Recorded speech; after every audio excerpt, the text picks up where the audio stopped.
I did say I was going to try this, and I meant it when I said it.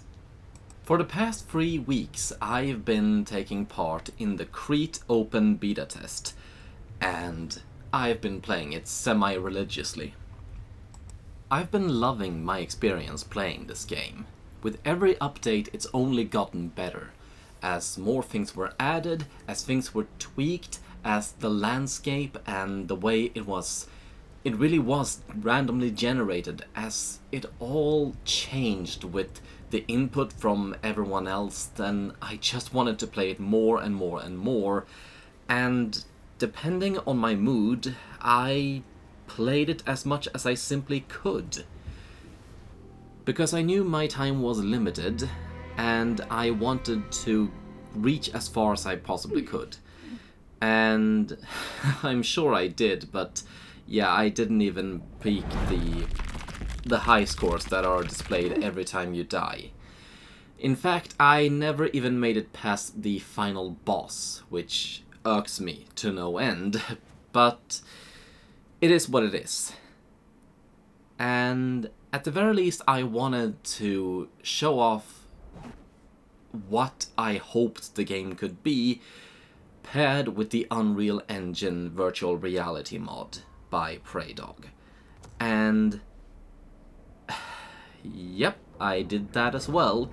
And unfortunately, it had a tendency to break after about 5 minutes. And it would take me about 2.5 minutes or 1.5 minutes to set the whole thing up, because for whatever reason, the sets I used never seemed to last between every time I booted the game up, or even between moments of death. And that stinks, but it's an unfinished game that I was forcing a mod upon. Of course it wasn't going to work right, but when I did get it to work semi-well, that it, at best I could get it to be cosmetic. But when I managed to do that, the experience really was amazing, and I wish I could show you that. I wish I could show you more than just my voice overlaid these clips of me flailing about with this, like I said, just cosmetic. So, like I said, just cosmetic change to the gameplay. I still had to press the buttons, I still had to I had to use the exact same controls as I did previously, because even if I could pair, and I still get shivers thinking about that, I could pair the shield and the sword and the gun to the 6 degrees of freedom. I think this may be the first time I've actually been able to do that. And it felt so good. The hitboxes were spot on.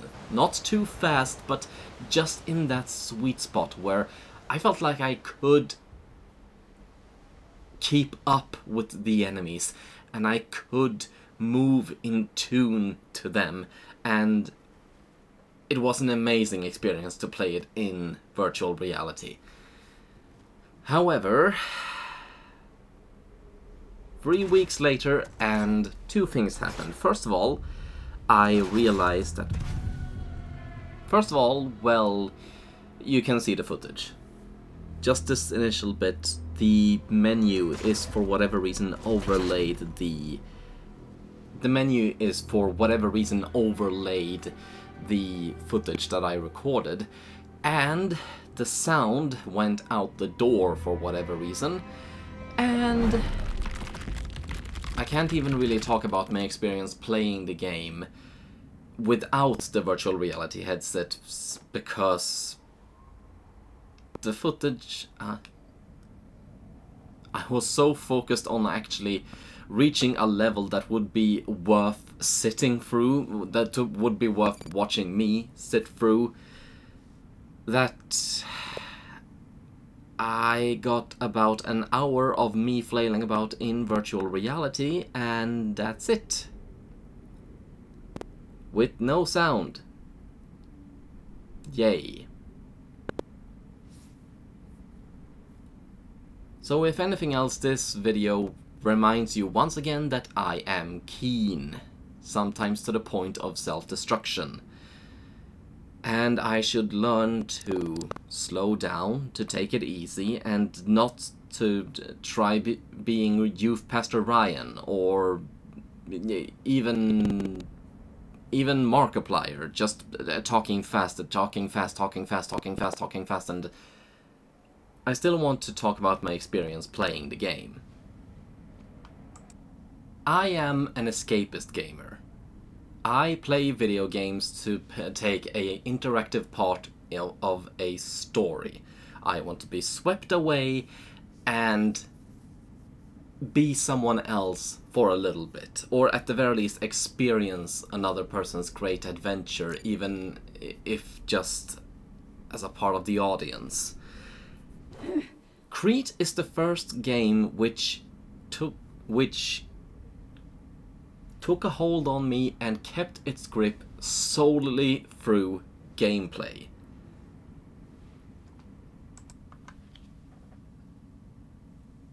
At the risk of you taking the wrong thing from what I'm saying, it's like Dark Souls with a handgun. Except the handgun isn't completely worthless.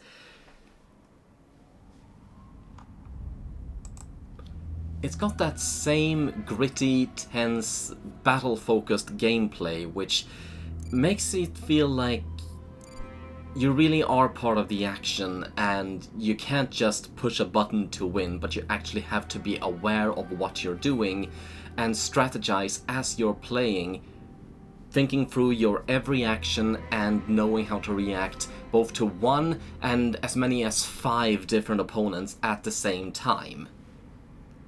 It's a great experience to play. Not to mention the design of the world and the music and the action.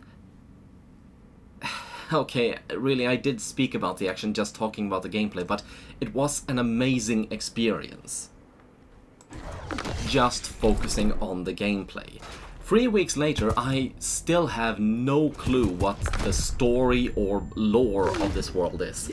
I just knew that it had this bittersweet, no, not even bittersweet, that's the wrong word. This cold and hollow, but at the same time, it was a simple but vivid world that I just wanted more of and I just wanted to be a part of. Or it's very hard to...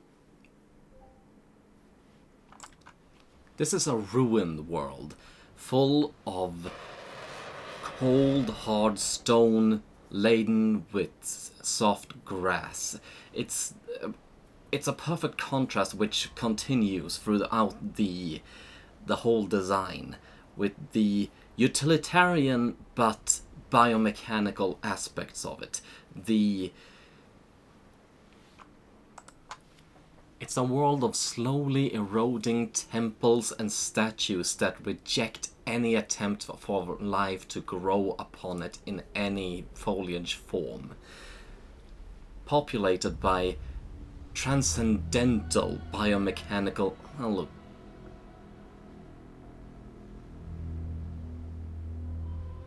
Populated by transcendental biomechanics that seem to have taken the clay from which life was once formed and forged it into something that, in the strangest way, is without life in its almost industrial form. Where our small outcroppings of civilization trying to survive, gripping on to what was, looks as much like a weed as any of the pallid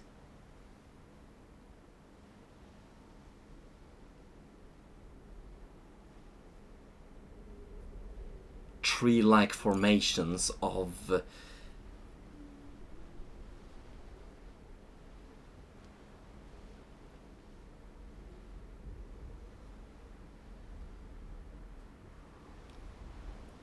genetically modified organisms that populate that cling on to the last vestiges of what may have been a natural world that it clearly is no longer a part of. It's gloomy, it's depressing, it's fantastic. And back to the gameplay, more than just the action and the way you interact with the enemies, the way they respond to you, how you respond to them, and whatever everything that goes into every encounter, there is the reward and risk mechanic that is wound into the exploration of not just the combat world, if I can call it that, but also the camp that you're a part of.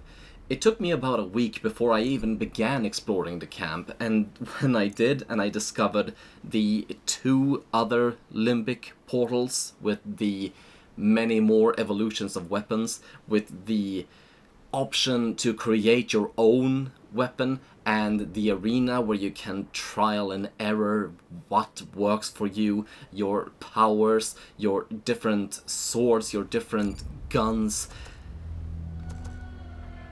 Not to mention, if I'd just gone a bit further away from the launch port, I could have discovered a complete breakdown of the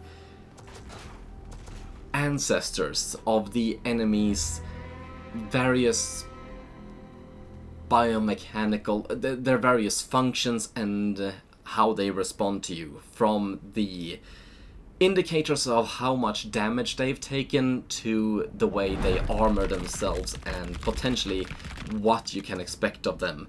Things that would have been very important to know had I not already found these things out firsthand much, much earlier.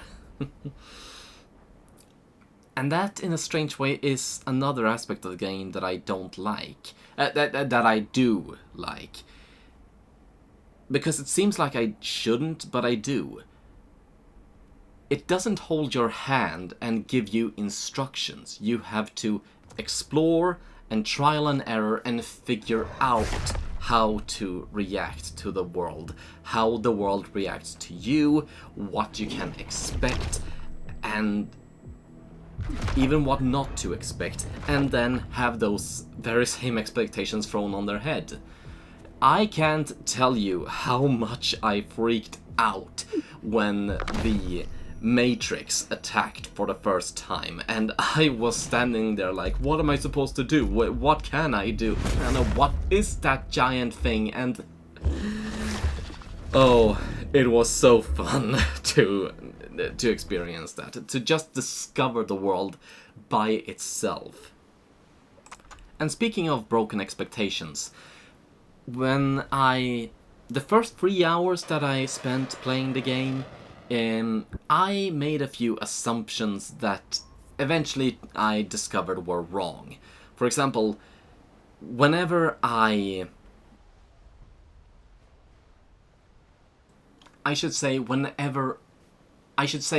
believed whenever I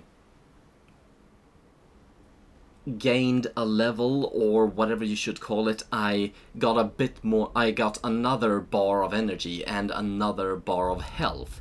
That's not how it worked. Actually, I just had those 7, I think, bars of health and those 5 bars of energy in perpetuity, and I could just overload the energy with, well, successful combinations of laid out attacks, and I couldn't grow my health bar beyond what I thought I could. And I expected to be able to grow them, and as I leveled up, they would basically stretch across the screen, which would make me a absolute titan.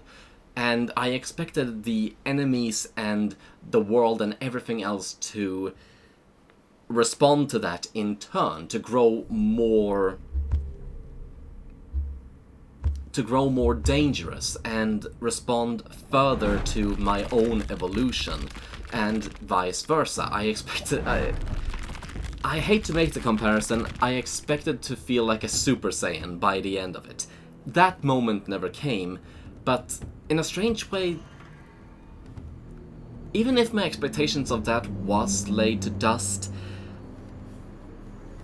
I also appreciated the restraint in a way, because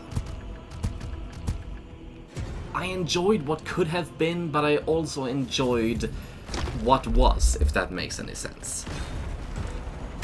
I enjoyed that the game wasn't a button masher. I enjoyed that the game didn't move too fast to feel like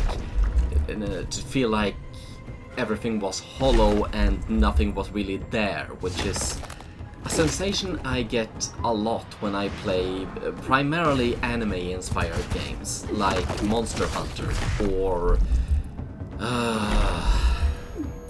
Horizon Forbidden West. It was slow for a game, but fast for reality, if that makes any sense, which takes me back to the original point I had about this game, which is it should have a virtual reality mod. It's perfect for a virtual reality mod. I want to be able to take part in this world with a sword, with a shield at my hands, and be able to swing and parry and have the enemies respond accordingly to my motions in the game, because like I said, it's fast but not too fast, and I think the experience of that would be too amazing not to do something about. So if I want to leave you with any impression, that would be it. It's not a perfect game across the board. There are a lot of, I suppose, life comfort of living, I can't remember the proper term, but a few things that irk me a little bit. Things like you can have powers in this game. They could be tactical powers, they could be breaker powers. The only breaker that I could actually find was the Quake Deflesher or Flesh Quaker. I can't remember what it was called. It was one of the badass things that I immediately wanted upon playing the game, and eventually I did get it, and that was amazing. But then there is things like the wall, which I think was tactical. It basically meant that you erected a massive wall of tendrils all around you. I have no idea where the biomatter or any of that came from, but you could do that. It was so far away that you couldn't really block off enemies in a meaningful way, and it was so short that it's not like you could lock one enemy in with you. It was just cool for the sake of being cool, if that makes any sense. Then there's the end game boss. I think across about 3 weeks of playing, I reached the boss about a dozen times, maybe, and in a strange way, I felt like I never got to learn its hitboxes or how it moved, even though I knew I should wait for him. I knew I should initially wait for him to finish his attack once and then jump, because he'd spin around once in the air and then attack me, and I knew basically where his area of effect would be, so I knew when to jump, but at the same time, I expended so much energy, I felt like I couldn't balance it with the amount of times I had to hit him to jump back again and try it all again. And I think one of the tactical power-ups I could have used at that point was the Blood Burst, which took a bit of energy and converted it into life. But I never reached that level because the very specific blood drops or DNA drops, the colored, the small color points that you use to buy powers in this game, I could never find the last two early enough in the game to purchase it from the Ancestor store, or whatever I should call it. And you can't save in this game, which I appreciate. I like the fact that dying is a part of the gameplay, but at the same time, the way you played, it didn't reward that perseverance in a meaningful way. Because even if you figured out how to deal with all of the basic enemies, when you got up to the boss, then its mechanics were different enough that you still struggled. So as much as you practiced getting up there, the practice didn't seem to pay off. That may just be down to my skill issues, but that is my impression. On occasion, even towards the end, enemies would get stuck in the ground, and yet the gate that had to be unlocked through the blood of the enemies still wouldn't open because I apparently hadn't killed enough enemies. Small things like that did happen. But my overall experience is CRETE is a game that I want to return to once it releases again next year. But as far as I can, I want to play it in virtual reality, if I can get it to work in a meaningful way. Because as much fun as it was to flail around, it didn't actually amount to anything. It didn't really help me. It was fun, but it was something that I added unnecessarily. I would like it to be fully addressed by the developers. However, when the game fully releases, maybe I can figure out a way to fully integrate the Prey Dog mod into it. But I would really, really like a bespoke virtual reality mod for this game. That is my one truly huge criticism. It needs a virtual reality mod, because this balance between everything, the balance between fast and slow, the balance between brutality and tactical thinking, this is made for virtual reality, even if the developers don't yet know it. And I think that's all I have to say on the matter. I can't say much more without refining what I've already said or just treading old footsteps.